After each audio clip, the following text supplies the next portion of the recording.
Hi friends, ಮಂಡ್ಯದಲ್ಲಿ ಈವರೆಗೆ ಎಷ್ಟು ಬಾರಿ ಲೋಕಸಭಾ ಚುನಾವಣೆ ನಡೆದಿವೆ? ಅವುಗಳ ಪೈಕಿ ಯಾವ ಪಕ್ಷದವರು ಎಷ್ಟು ಸಲ ವಿನ್ ಆಗಿದ್ದಾರೆ? ಜೆಡಿಎಸ್ ಮತ್ತು ಕಾಂಗ್ರೆಸ್ ಇಲ್ಲಿ ಎಷ್ಟೆಷ್ಟು ಸಲ ಗೆದ್ದಿವೆ? ಸ್ಯಾಂಡಲ್ವುಡ್ ಸ್ಟಾರ್ಗಳಿಗೂ ಈ ಕ್ಷೇತ್ರಕ್ಕೂ ನಂಟೇನು? ಅಂಬರೀಶ್ ಸೋಲಿಸಿದ್ದ ನಾಯಕ ಯಾರು? ಎಲ್ಲವನ್ನೂ ಈ ವಿಡಿಯೋದಲ್ಲಿ ಹೇಳ್ತೀವಿ. ಅದಕ್ಕೂ ಮುನ್ನ ನೀವಿನ್ನೂ ನಮ್ಮ ಚಾನಲ್ಗೆ ಸಬ್ಸ್ಕ್ರೈಬ್ ಆಗಿಲ್ಲ ಅಂದ್ರೆ ಈ ಕೂಡಲೇ ಆಗಿ ಪಕ್ಕದ ಗಂಟೆ ಗುರುತಿನ ಮೇಲೆ ಕ್ಲಿಕ್ ಮಾಡಿ. ಎಂ.ಕೆ. ಶಿವನಂಜಪ್ಪ ಫ್ರೆಂಡ್ಸ್, ಭಾರತದ ಮೊದಲ ಲೋಕಸಭೆ ಚುನಾವಣೆ ಅಂದ್ರೆ 1952ರಲ್ಲಿ ಮಂಡ್ಯ ಕ್ಷೇತ್ರದಲ್ಲೂ ಚುನಾವಣೆ ನಡೆದಿತ್ತು. ಆಗ ಕಾಂಗ್ರೆಸ್ನ ಎಂ.ಕೆ. ಶಿವನಂಜಪ್ಪ ವಿನ್ ಆಗಿದ್ರು.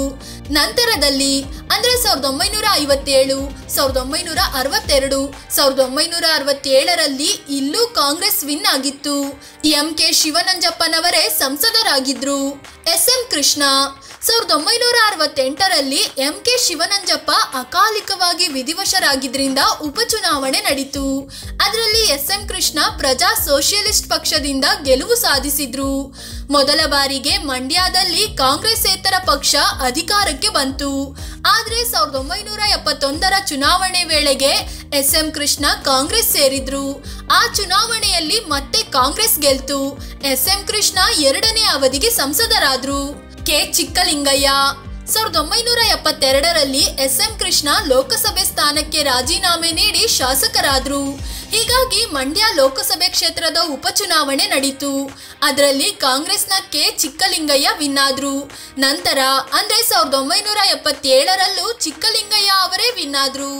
ಎಸ್.ಎಂ. ಕೃಷ್ಣ 1980ರಲ್ಲಿ ನಡೆದ ಲೋಕಸಭೆ ಚುನಾವಣೆಯಲ್ಲಿ ಮಂಡ್ಯದಲ್ಲಿ ಕಾಂಗ್ರೆಸ್ ವಿನ್ ಆಯಿತು.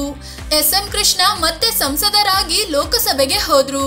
ಕೆ.ವಿ. ಶಂಕರಗೌಡ 1984ರಲ್ಲಿ ಮಂಡ್ಯ ಕ್ಷೇತ್ರ ಜನತಾ ಪಕ್ಷದ ಪಾಲಾಯಿತು. ಕೆ.ವಿ. ಶಂಕರಗೌಡ ಅನ್ನೋರು ಗೆಲುವು ಕಂಡ್ರು. ಜಿ. ಮಾದೇಗೌಡ 1989ರಲ್ಲಿ ಮಂಡ್ಯದಲ್ಲಿ ಮತ್ತೆ ಕಾಂಗ್ರೆಸ್ ಅರಳಿತು. ಜಿ. ಮಾದೇಗೌಡ ಸಂಸದರಾದ್ರು. 1991ರಿಂದಲೂ ಕಾಂಗ್ರೆಸ್ನಿಂದ ಮಾದೇಗೌಡ ಗೆಲುವು ದಾಖಲಿಸಿದ್ರು.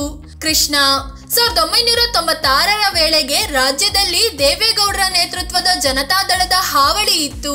ಹೀಗಾಗಿ ಆ ವರ್ಷ ನಡೆದ ಲೋಕಸಭೆ ಚುನಾವಣೆಯಲ್ಲಿ ಮಂಡ್ಯದಲ್ಲಿ ಜನತಾದಳದ ಕೃಷ್ಣ ವಿನ್ ಆದ್ರು. ಅಂಬರೀಶ್ 1998ರ ಚುನಾವಣೆಯಲ್ಲಿ ಮಂಡ್ಯದ ಗಂಡು ರೆಬಲ್ ಸ್ಟಾರ್ ಅಂಬರೀಶ್ ಚುನಾವಣಾ ಕಣಕ್ಕೆ ಎಂಟ್ರಿ ಕೊಟ್ರು.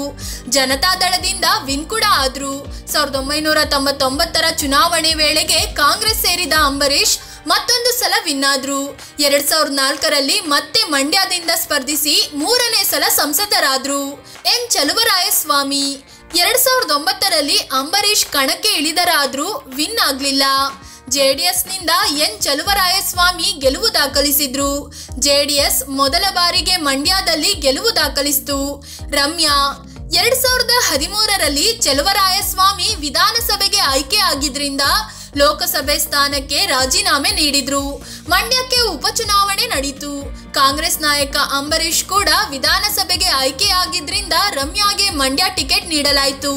ಮೋಹಕ ತಾರೆ ರಮ್ಯಾ ವಿನ್ ಕೂಡ ಆದ್ರು.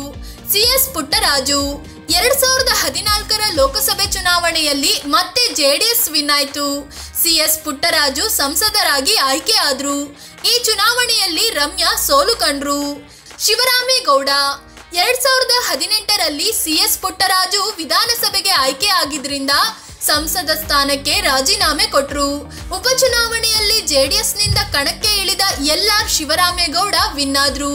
ಸುಮಲತಾ 2019ರ ಲೋಕಸಭೆ ಚುನಾವಣೆಯಲ್ಲಿ ಸುಮಲತಾ ಕಾಂಗ್ರೆಸ್ನಿಂದ ಟಿಕೆಟ್ ಕೇಳಿದ್ರು.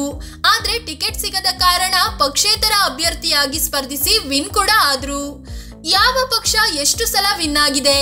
ಫ್ರೆಂಡ್ಸ್, ಮಂಡ್ಯದಲ್ಲಿ ಈವರೆಗೆ ಒಟ್ಟು 21 ಸಲ ಚುನಾವಣೆ ನಡೆದಿದೆ. ಅದರಲ್ಲಿ ಕಾಂಗ್ರೆಸ್ 13 ಸಲ ವಿನ್ ಆಗಿದ್ರೆ ಜೆಡಿಎಸ್ ಜಸ್ಟ್ 3 ಸಲ ಗೆದ್ದಿದೆ. ಇನ್ನು ಜನತಾದಳ 2 ಸಲ ಗೆದ್ರೆ ಜನತಾ ಪಕ್ಷ, ಪ್ರಜಾ ಸೋಷಿಯಲಿಸ್ಟ್ ಪಕ್ಷ ಮತ್ತು ಪಕ್ಷೇತರರು ತಲಾ 1 ಸಲ ವಿನ್ ಆಗಿದ್ದಾರೆ. ಮಂಡ್ಯ ಜೆಡಿಎಸ್ ಭದ್ರಕೋಟೆ ಅಂತ ಹೇಳಲಾಗುತ್ತೆ. ಆದ್ರೆ ಇಲ್ಲಿ ಕಾಂಗ್ರೆಸ್ ಪಕ್ಷವೇ ಹೆಚ್ಚು ಸಲ ಗೆದ್ದಿರೋದನ್ನ ನೋಡಬಹುದು. ಅದರಲ್ಲೂ ಬಿಜೆಪಿ ಇಲ್ಲಿ 1 ಸಲವೂ ವಿನ್ ಆಗಿಲ್ಲ. ಜೊತೆಗೆ ಮಂಡ್ಯ ಕ್ಷೇತ್ರಕ್ಕೆ ಸಿನಿ ಲಿಂಕ್ ಕೂಡ ಇದೆ. ಅದೇನಂದ್ರೆ 21 ಚುನಾವಣೆಯಲ್ಲಿ 5 ಸಲ ಸಿನಿಮಾ ಸ್ಟಾರ್ಗಳನ್ನು ಗೆಲ್ಲಿಸಿದೆ.